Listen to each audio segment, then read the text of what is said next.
27 juin. Psaume chapitre 35, chapitre 36. De David. Éternel, défends-moi contre mes adversaires, combats ceux qui me combattent. Saisis le petit et le grand bouclier, élève-toi pour me secourir. Brandis la lance et le javelot contre mes persécuteurs, dis à mon âme, je suis ton salut. Qu'ils soient honteux et confus, ceux qui en veulent à ma vie.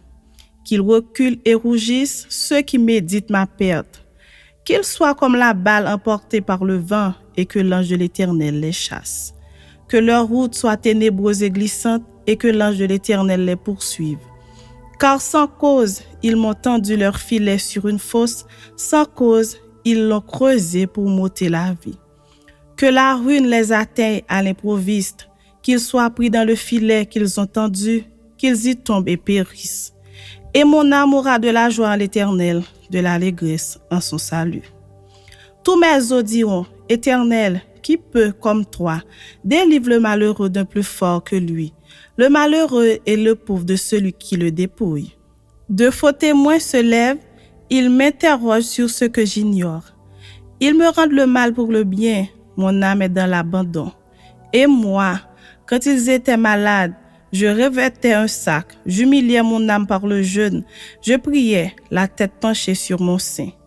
Comme pour un ami, pour un frère, je me traînais lentement, comme pour le deuil d'une mère, je me courbais avec tristesse.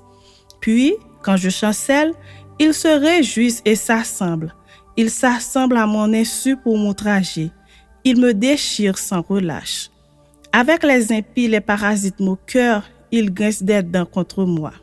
Seigneur, jusque-à quand le verras-tu? Protège mon âme contre leurs embûches, ma vie contre les lionceaux. Je te louerai dans la grande assemblée, je te célébrerai au milieu d'un peuple nombreux. Que ceux qui sont à tort mes ennemis ne se réjouissent pas à mon sujet. Que ceux qui me haïssent sans cause ne m'insultent pas du regard. Car ils tiennent un langage qui n'est point celui de la paix, ils méditent la tromperie contre les gens tranquilles du pays.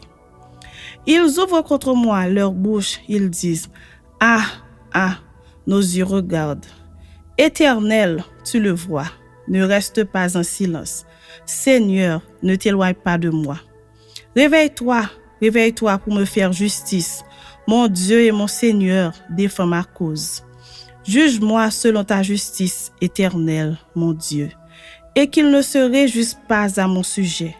Qu'ils ne disent pas dans leur cœur, « Ah, voilà ce que nous voulions. » Qu'ils ne disent pas, « Nous l'avons englouti. » Que tous ensemble, ils soient honteux et confus, ceux qui se réjouissent de mon malheur. Qu'ils revêtent l'ignominie et l'opprobre, ceux qui s'élèvent contre moi. Qu'ils aient de l'allégresse et de la joie, ceux qui prennent plaisir à mon innocence, et que sans cesse ils disent, exalté soit l'Éternel, qui veut la paix de son serviteur. Et ma langue célébrera ta justice, elle dira tous les jours ta louange. Chapitre 36.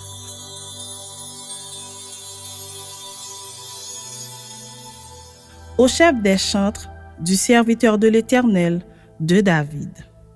La parole impie du méchant est au fond de mon cœur, la crainte de Dieu n'est pas devant ses yeux. Quand il se flatte à ses propres yeux pour consommer son iniquité, pour assouvir sa haine. Les paroles de sa bouche sont fausses et trompeuses. Il renonce à agir avec sagesse, à faire le bien. Il médite l'injustice sur sa couche, il se tient sur une voie qui n'est pas bonne, il ne repousse pas le mal.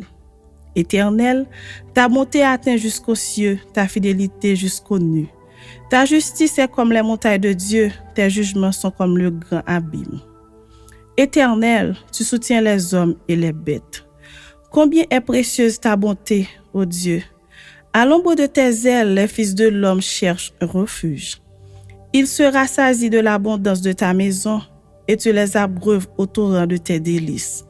Car auprès de toi est la source de ma vie, par ta lumière nous voyons la lumière. Étends ta bonté sur ceux qui te connaissent et ta justice sur ceux dont le cœur est droit. Que le pied de l'orgueil ne m'atteigne pas et que la main des méchants ne me fasse pas fuir. Déjà tombent ceux qui commettent l'iniquité, Ils sont renversés et ils ne peuvent se relever.